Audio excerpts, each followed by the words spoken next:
The prevailing narrative claims China is actively waging a currency war to dethrone the US dollar.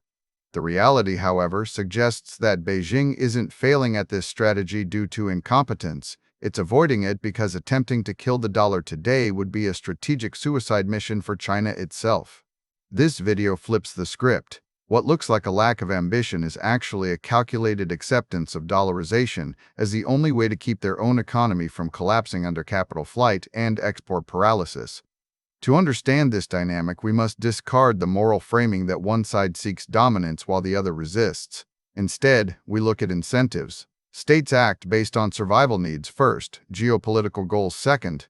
In the case of China's relationship with the US dollar, the incentive structure creates a paradox where the weapon is also a hostage situation. The prevailing logic suggests that if Beijing holds trillions in US Treasury bonds, it could dump them to crash the American economy or spike interest rates, forcing Washington into submission. This view treats financial assets as swords ready to be swung at an enemy. In practice, however, these holdings function as a strategic bind that prevents any aggressive move without triggering immediate self-destruction for China's own economic engine.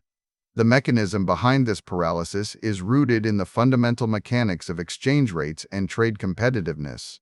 If Beijing were to attempt to weaponize its reserves by flooding the market with US debt, the supply shock would cause interest rates on those bonds to spike, but it would also force an immediate and sharp appreciation of the renminbi against other currencies.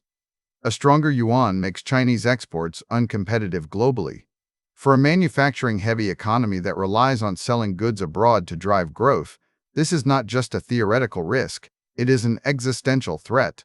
The moment China tries to attack the dollar's value through asset dumping, its own export sector collapses because buyers will simply switch to competitors in Vietnam, India, or Mexico who can offer cheaper prices.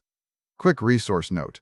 I keep a curated set of Amazon search links in the description for books, gear, and tools relevant to this channel's topics. Some are affiliate links, so I may earn a commission at no extra cost to you. Please consider supporting the channel by using those links if you find something useful. This dynamic creates what analysts have termed the renminbi trap. To combat domestic deflationary pressure and keep factories running, Beijing requires a currency that remains weak enough to stimulate exports. Yet, maintaining this competitive edge requires holding vast amounts of foreign reserves, primarily in dollars, to stabilize the exchange rate when market forces push it up. If China were to devalue aggressively or abandon the dollar system entirely, investors would fear capital flight. The global financial system relies on the dollar for liquidity and stability. These are net benefits that even strategic rivals like China cannot easily replicate without destroying their own economic security. Consequently, Beijing is trapped in a managed exchange rate regime where internal economic survival takes absolute precedence over geopolitical dominance. The scale of this dependency becomes clearer when we examine who actually absorbs market shocks. The global market for sovereign debt is deeper than any single nation's holdings allow. While China was once the top holder of US Treasury bonds, other nations like Japan and the United Kingdom have since overtaken it in total value held. These allies act as shock absorbers that neutralize coercive attempts to manipulate bond markets.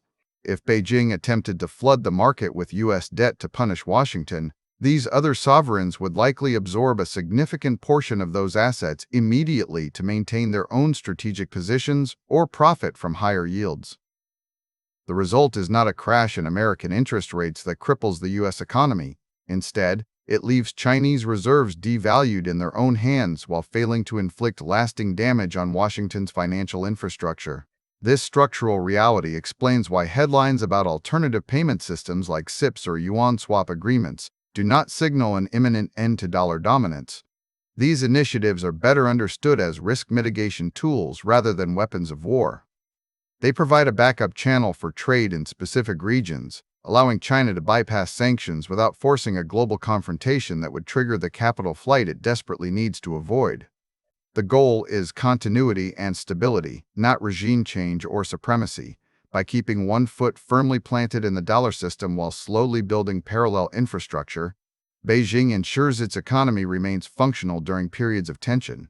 This long-game approach prioritizes avoiding short-term aggression that could lead to immediate self-inflicted economic collapse. The stakes for curious observers are high because this dynamic locks both sides into a state of mutual dependency where neither can make the first move without severe consequences.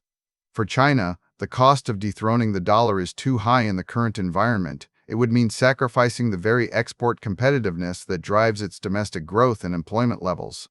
For the United States, the threat posed by Chinese Treasury holdings has been overstated as a lever for coercion because the mechanism to use it effectively does not exist without self-harm.